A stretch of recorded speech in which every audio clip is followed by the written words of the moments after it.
glad to be here. My name is CJ. I'm the lead minister here at Christ Hope, and we are starting this new series officially today, Weeds in My Garden. And if you were to ask me, CJ, how has the mental health crisis affected you? You're a preacher, you're involved in churches, you're around church people all the time. You should have a strong faith. You should have this connection to Jesus. How does this affect you? Well, if I'm being honest, if you were to ask me that, I would remember sobering statistics that were being talked about, like how in 2022, back in March 2022, there was a survey done that revealed how 42% of pastors within churches were considering quitting their full-time ministry role because of the heavy amount of burnout that they were experiencing. And not to mention that was 42% in that year, 2021 up to March 2022. They discovered that 46% of pastors under the age 45 were among those who were considering quitting and leaving their churches to go someplace else. Not some other church, some other vocation, leaving the ministry entirely.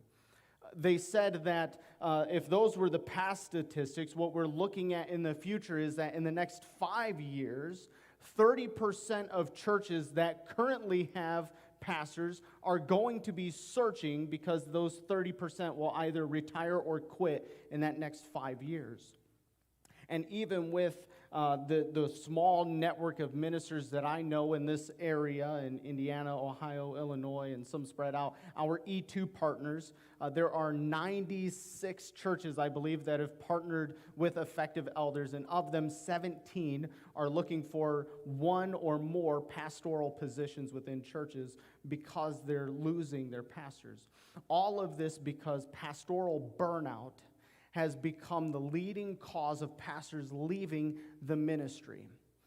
In my 8 years of ministry, I know that's not like this deep, rich wealth of experience, but in 8 years, I've come to realize how impactful burnout can be and how heavy it can weigh on the hearts and the minds of pastors who are in the mission and in the ministry.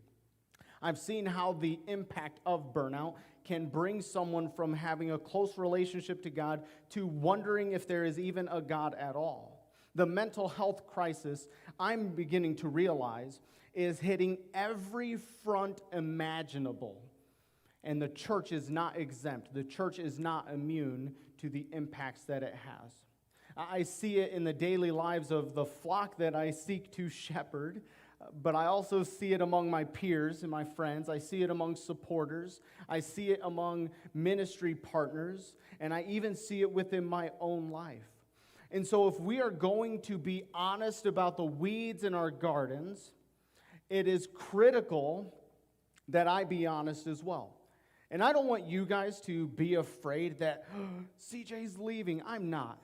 So please let that relief run over you. I have no desire to go any place. I can't imagine doing anything besides serving the Lord in His kingdom. I love what I do. I love it even in spite of times where I feel like I'm in the darkest valleys, where light can be so very dim. It is a very challenging thing. But the reality is, if we were all honest about the weeds in our garden, I think we would all begin to realize just how close to home this crisis really is. And speaking of being honest, it can be very tricky.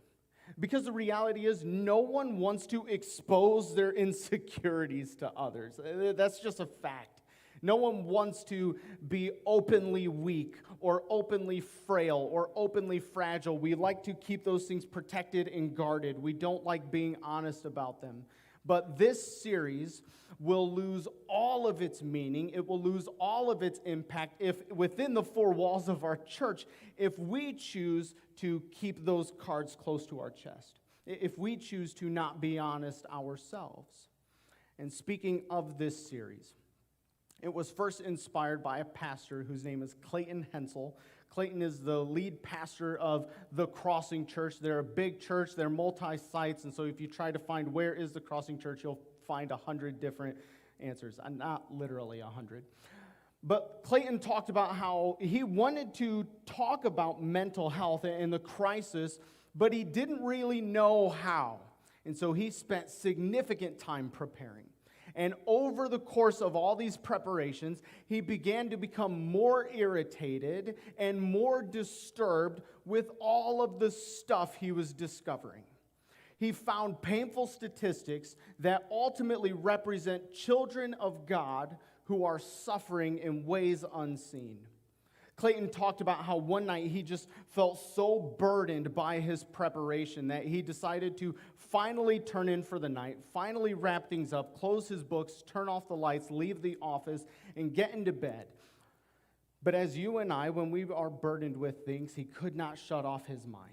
His mind just kept reeling about the millions of children who were considering suicide, and not just faceless, nameless statistics, but he couldn't get past the fact that even people within his congregation, a congregation much like ours, that there were people within who wrestled with these same struggles completely hidden from the entire world.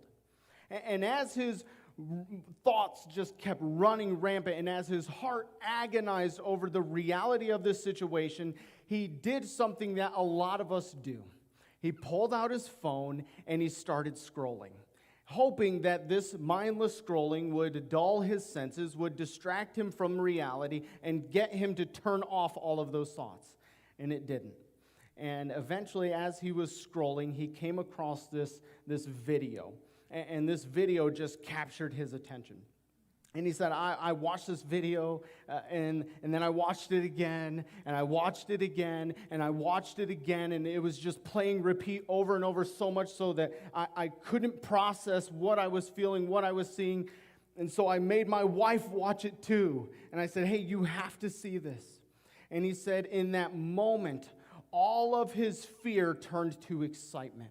All of the doubt and the insecurity that he felt, it all washed away, and intimidation was replaced with this joy that he was hoping to capture as he would bring his church along this journey.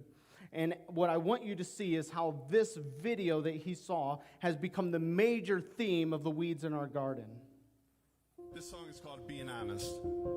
I tell you that I'm whole, but I'm still healing. I tell you that I'm happy, but I'm grieving. Thought I was a fighter. I'm still in the fire. But if I'm being honest, I'm not being honest. I'll give you roses, just hoping you don't see the weeds in my garden. If I'm being honest, I'm at the darkest. I'm sitting here waiting and praying for someone to show me what love is. I'm just being honest. There's something about the mental health crisis that, in reality, if we're being honest with ourselves and we're being honest with each other, we're not really all that honest about it. And this song gets to the point that as people, we're not honest about being honest in the first place. And there's a lyric in there, if you caught it, where she said, I'll give you roses just hoping you don't see the weeds in my garden. That we've tried to put the good stuff to the forefront. And we want to show people the beautiful things that we want everyone to see. But the weeds, we want to just kind of fade into the background. And all of that can be so detrimental. And so what I've done in preparation for this series is I've called our church to begin with honesty. And I'm not calling you to stand up and to announce your deepest, darkest, most debilitating struggle that you've ever experienced. Instead, what we did was we created this anonymous survey, and we sent it out weeks in advance, and we published it a few different ways and in different platforms, but all of the data that we collected was in-house. We weren't getting random people's responses. We weren't sharing it to anyone other than you guys. And in that survey, we asked some very specific questions to help form what the weeds in our garden here at Christ Hope looks like. They began with a series of 5 questions. The first was, how old are you? Nothing too difficult for us to think of. And we got a wide range of responses, 0 to 18, 19 to 30, 31 through 40, all the way through, the oldest person who's, Moses' brother or sister. We tried to capture everyone we could. And then we moved on to, well, what's your gender? Help us understand who's experiencing what. And from our congregation, 63.5% were female and 36.5% were male. That's because there's an odd number there. And within this, we then asked the big burning question. It wasn't exactly a question. It's more like select all that apply. And we asked people of all the mental health struggles, if you have experienced any of them, either currently or in the last 12 months, check all that apply. And it ranged from anxiety and worry to burnout and stress, depression, self-esteem or self-image issues, self-harm or suicide, trauma, or none of the above. And then the last question that we showed, or we asked people, is do you know someone? Do you know someone who's struggled with mental health? Because the likelihood is if you haven't struggled with it yourself, you know someone who has. And 82.8%, nearly 83% of the people who took this survey said that they know someone.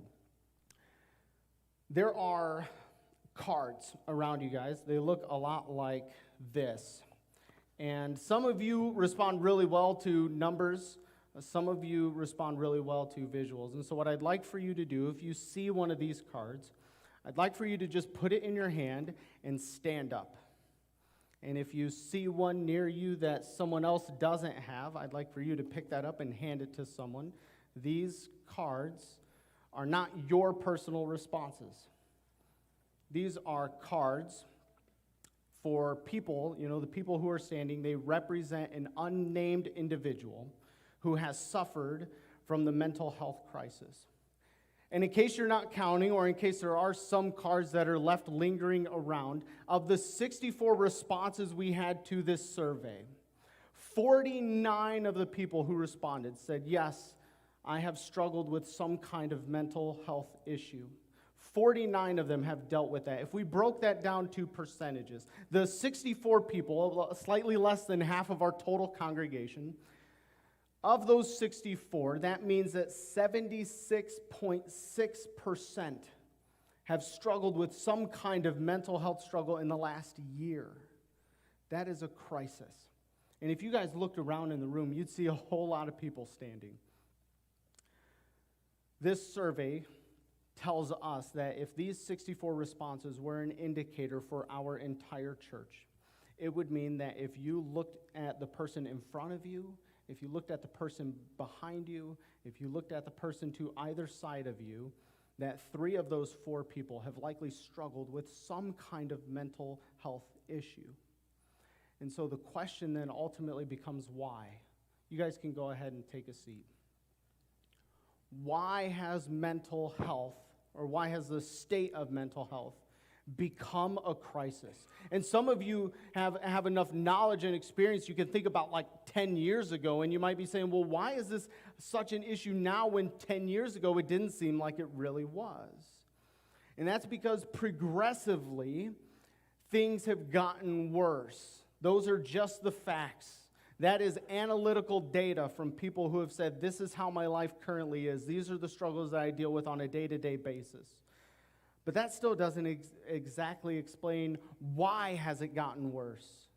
We can understand things are getting worse. It seems like every day there's a new problem we face in the world. But the question is, why does it seem to keep getting worse? And to answer that question, it's a little bit nuanced. This week and the next week, we're going to talk about different layers to that why. But I want to introduce you to something that we're going to refer to throughout the rest of this series, throughout the future weeks. These are the 4 buckets of mental health, starting with the first one, which is situational. Every mental health struggle finds itself in one of these buckets. And with situational, this is all about circumstance. That there are some things that just happen to people out of circumstance. A busy season, a sudden change. Life happens, you go through it, it has its impact, but when you are in the middle, there are these tremendous, different, varying responses that all total to a heavy weight of mental struggle. The second bucket is a biological one. It's not situational. This is how you were put together by God. And yet you were impacted by being born into a world that is fallen. This is a hereditary disposition. People are different from each other. It's not all that complicated for us to look at one another and say, you're different than I am, unless you're twins. There's some twins in the church. That's why I said that. But we're all built differently. And some mental health issues stem from your mind telling you that your body, your weight, your height, your metabolism, your thyroid, you name it, is different from someone else's. And you do this comparison, and you look at someone else, and you begin to have all of these responses and reactions again of your mind trying to find out why. And we end up playing the comparison game. The third bucket is a medical bucket. The human brain, this is fascinating, the human brain has 100 billion neurons, with a B, billion, and over 100 trillion synaptic connections. And so healthy brains that have all of those things functioning the way that they're supposed to do, they produce chemicals like serotonin and dopamine. However, other brains that don't quite have that same level of health, they lack those pathways, and they are either prohibited or they are completely inhibited. So some people experience less, some people none. And then the fourth bucket is the spiritual bucket. This is everything that is beyond the physical. It's spiritual longing. It's spiritual warfare. It's spiritual conviction. And the problem that we began to see recently, and I'll admit to being part of the problem, is that the church sees one-dimensional when it comes to mental health issues. We filter everything through the spiritual bucket. And you may say, well, CJ, the spiritual bucket is there for a reason, because everything is spiritual. And I would agree with you. Yes, everything is spiritual. But not everything is exclusively spiritual. And the problem is the church knows the Spirit. We recognize the Spirit. We learn how to talk through the Spirit. And so we look at things one-dimensionally, and we only view the mental health crisis through that spiritual bucket. And so how do we do this might be the question. Well, someone may be going through a difficult situation. They might be grieving the loss of someone they loved. And we could go with them. We could be beside them. And in fact, in some cases that happens. But a lot of times what happens is, rather than being with someone, we isolate that person. And we end up telling them, well, you know, the Bible says everything has a reason.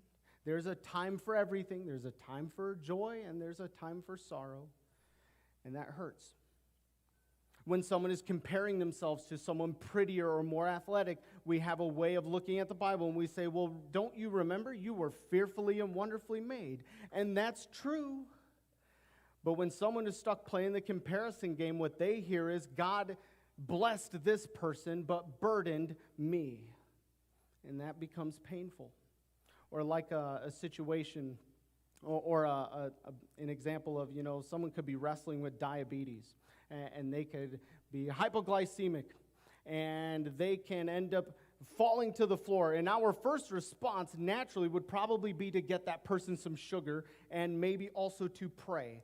But a lot of times when it comes to the mental health struggle, when people talk about needing help, and they went to a doctor and they were diagnosed, or they got prescriptions, we don't see it the same way as a physical ailment. Instead, we have responses like, well, didn't you pray about it? Don't you trust God? Can't you have a little more faith than that? And there is this whole heaviness of shame and guilt that demoralizes people. And so when I say everything is spiritual, but not everything is exclusively spiritual, it's important for the church because we are supposed to be the light of the world. We are supposed to meet people where they are. We're meant to give them hope. We're meant to give them help. And so the church needs to be equipped to recognize where mental health struggles are coming from, and to be a light that shines a guide to the God who can rescue people, rather than lighting a match that burns down a forest. all of this boils down to one really, really important scripture. The entire weight of the message this morning falls on a response that Jesus gave. Jesus was posed with a very critical question. He had been doing some teaching and some preaching, and some of it was a little edgy, and others of it was pretty black and white. And so with all of this, he had a student come up to him, and he said, "Teacher, what is the greatest commandment? What is the above all else thing?" And in Matthew chapter 22, verse 37, Jesus replied, "Love the Lord your God with all your heart and with all your soul and with all your mind. This is the first and greatest commandment. And the second is like it. Love your neighbor as yourself. All the law and the prophets hang on these two commandments." I'm going to break this passage down for you guys. The first part of Jesus' response, to love the Lord your God with all of your heart, soul, mind. This is a Hebrew thing that students of Torah, they knew this. It was known as the Shema. The Shema comes from Deuteronomy chapter 6, verses 4 and 5, which says, "Hear, O Israel, the Lord is God, the Lord is one, and you shall love the Lord your God with all of your heart, with all of your mind, with all of your soul, and with all of your strength." I love the inclusion of all of your strength because I'm not the best at Hebrew, but one of the things I know is that word for strength means every. That's all it means. And so when you read that last one, love the Lord your God with all of your every, it is an all-encompassing thing. Everything you are, everything you have, everything that makes you you, everything you do, everything you think. This is the most important commandment. But Jesus, without missing a beat, without allowing an interruption, Jesus says, "But the second greatest commandment is like it." And this is different. This is the first time anyone is hearing a connection between loving God and loving people being so comparative to each other. It's not that they didn't know that you're supposed to love your neighbor. That was a big part of their law. In fact, there was such a heavy emphasis of loving your neighbor that people were supposed to sacrifice freely to support others. Even if they were foreigners coming into a foreign land, they were supposed to care for the sojourner, as it says throughout the scripture. So they knew loving your neighbor is important, but never was there this connection that it was that important.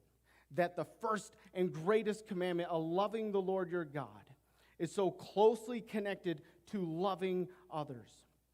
And not only loving others, but I love that Jesus adds on loving your neighbor as you love yourself.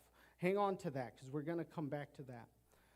Because what I want you to grasp first and foremost is that when it comes to loving God, you cannot love God if you do not love people.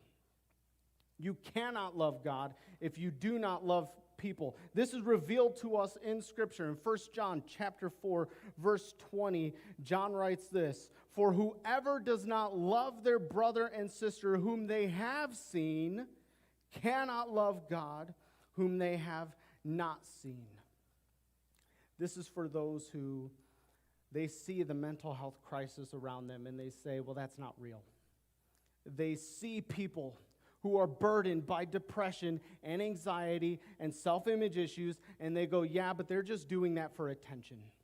This is for the people who go, this whole thing is a hoax. 10 years ago, you never heard anyone talk about this. You cannot love God if you do not love people. And so loving God is the most important, but it is utterly impossible if you don't love people. So if you love someone, there is this important desire, this expectation that if you love them, you're going to love the things that they love. We got married folks here today, right? Let me see the married folks. You guys are going to connect with this really well. Have any of you learned to love something that you did not care about whatsoever until you met your spouse? I hear some giggles. That's like my wife, who she's like, yeah, you have learned, and I have. We all have. There's something about loving someone else so deeply, so richly, that things that didn't matter to us before, all of a sudden they become pretty important. And when I think about this, it reminds me of this time where we got our new home, and we're picking out all the things that come with a new home: doorknobs, light switches, lights themselves. And we were at Lowe's, and we're looking at all these lights, and immediately I know exactly which one Val wants. I see it. It's this crystal-like dome. It's not crystal. It's plastic, but it sure looks pretty. And as we're shopping, she is looking at every other light on the wall. And I begin to notice that it's not that she didn't see it, it's that she's intentionally avoiding it. It's a little more expensive, it's a little gaudy, I don't know if CJ's going to like it. And I pick up on this right away, and as I'm watching her skip over it, I bring her to it, and I go, you know which one I really like? I think I like this one. What do you think? And now we have that light. And I got to tell you, growing up, before being married, I didn't care what lights were in my house. All I cared about is if the light switch was on and the light came on, and if it was off, the light turned off. But what's really cool now is that I get to see my daughter love that light too. And when it's on, it puts these patterns on the wall, and her eyes get this big, and she's just in awe. She sees the rainbows reflecting off of the facets, and she just gets so excited. The point is, when we choose to love God, there's something in us that drives us to love others. It is a spiritual thing that is rooted within us, that if we do not love God, or if we do not love God's children, we can't possibly love Him. We cannot possibly love the Father. And now here's the second part of this command. It's impossible to love God if you don't love people, but it is impossible to love others if you don't love yourself. And I'm not talking about the self-seeking, self-serving kind of love of self that's chastised throughout the Bible. I'm talking about the kind of love that the Bible tells us that from a base distinction, we care for our own bodies. Paul talks about it in Ephesians 5 like this. He says, in the same way, husbands ought to love their wives as their own bodies. He who loves his wife loves himself. After all, no one ever hated their own body, but they feed and care for their body just as Christ does the church. It needs to be said that there are some people who do not love other people because deep down they do not love themselves. This is for the people who have been wrestling with mental illnesses. This is for people who are so depressed, they're so socially anxious, that when you look in the mirror and you look at yourself, you are ashamed. This is for the person who feels less than because of the struggles that they have faced. I've met with students when I was a youth minister, and we did a series similar to this, and the first session was all about realizing that mental illness is not a sin. And it blew my mind how many young people, teenagers, even younger, who have wrestled with depression and anxiety, they came to the conclusion that these feelings are sinful, and I must make God ashamed of me for feeling this way. And not to mention that they feel this heavy weight of spiritual burden. They just go on demoralizing themselves, thinking that because they feel and act the way that they do, they are then being further punished by God. All of this stems from the church thinking one-dimensionally about this stuff. It all comes from the church only seeing things through a spiritual bucket.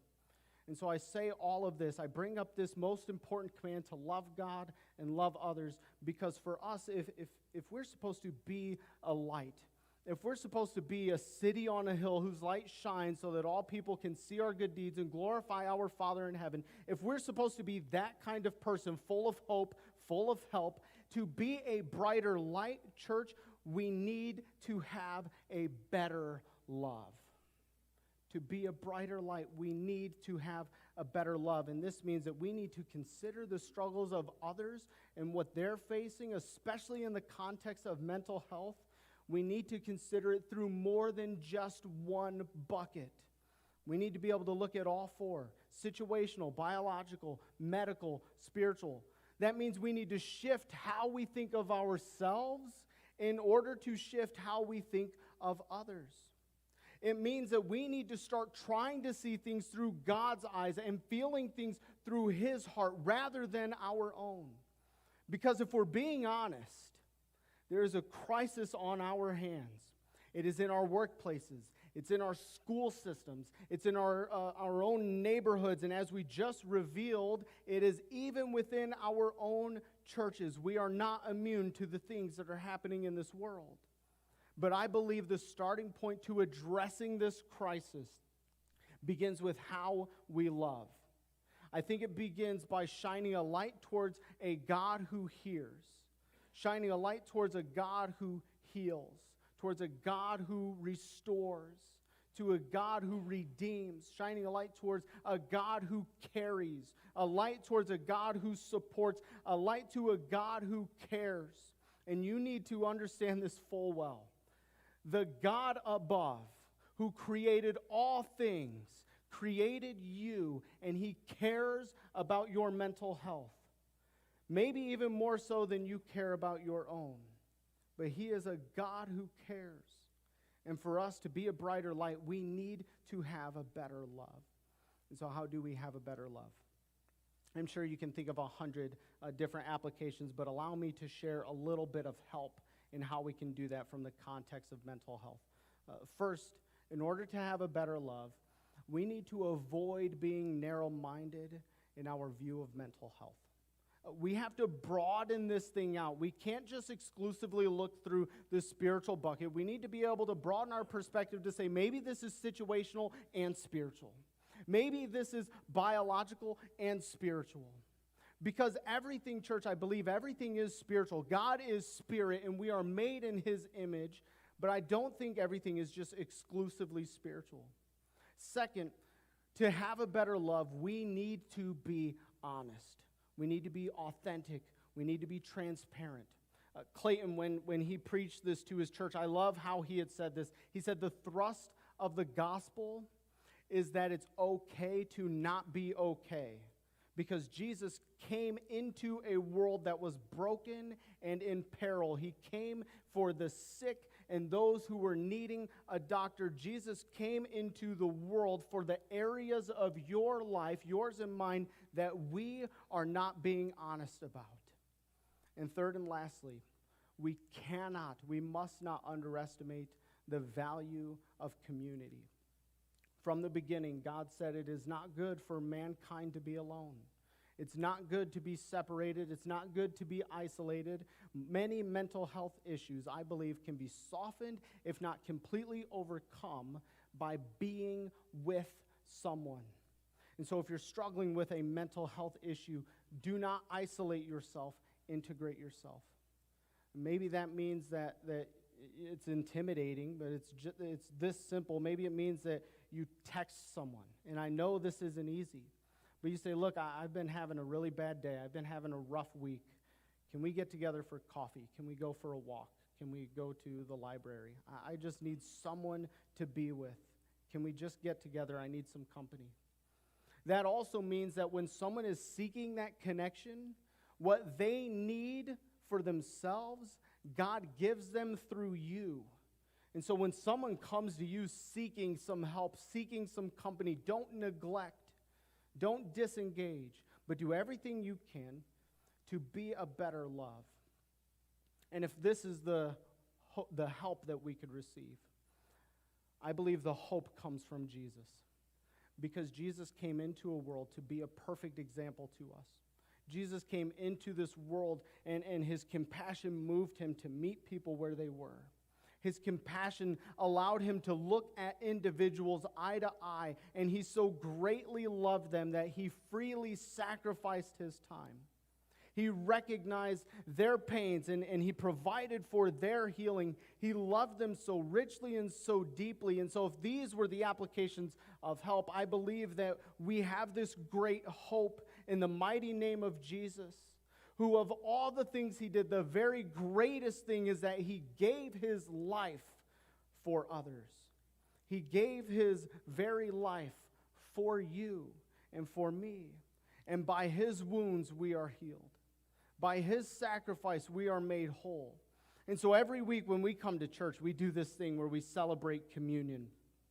And communion is rooted in community. The Bible, when Jesus had done this for the very first time, he said, "So often as you eat of this bread and you drink of this juice, you do this in remembrance of me." And the obvious thing, the thing that's on the surface when we think about it, is his death, burial, and resurrection.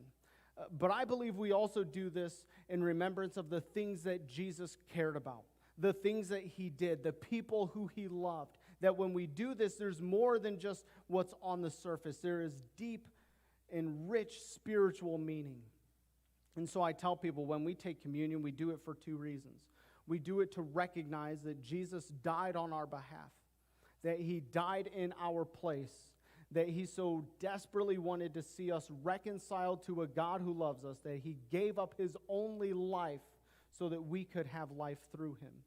But he also did this to remind us that we are not alone, and that my struggles are not my own. Your struggles are not your own. So long as there is a God who loves us, they are also Jesus' struggles.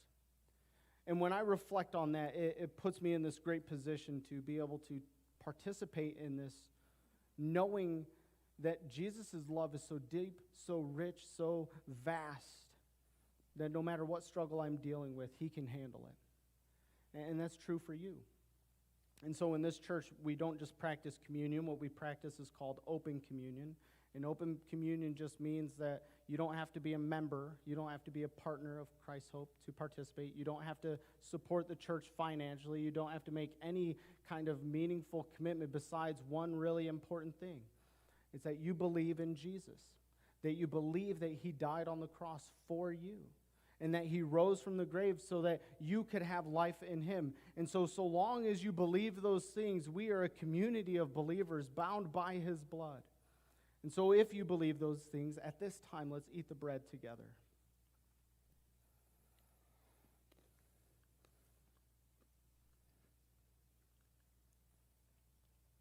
And now let's drink the juice.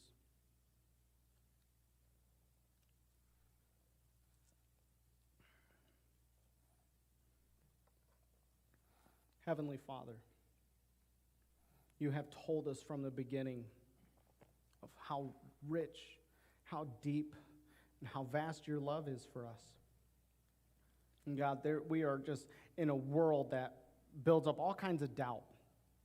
And sometimes we struggle to see your love or hear your love. We struggle to believe your love. And because of that, we struggle to love through ourselves. We struggle to love others.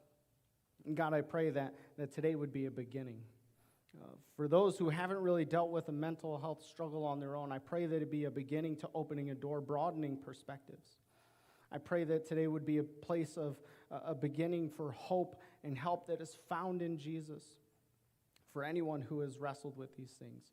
And God, I ultimately pray that you use this church to be a light in a very dark world that points to the saving grace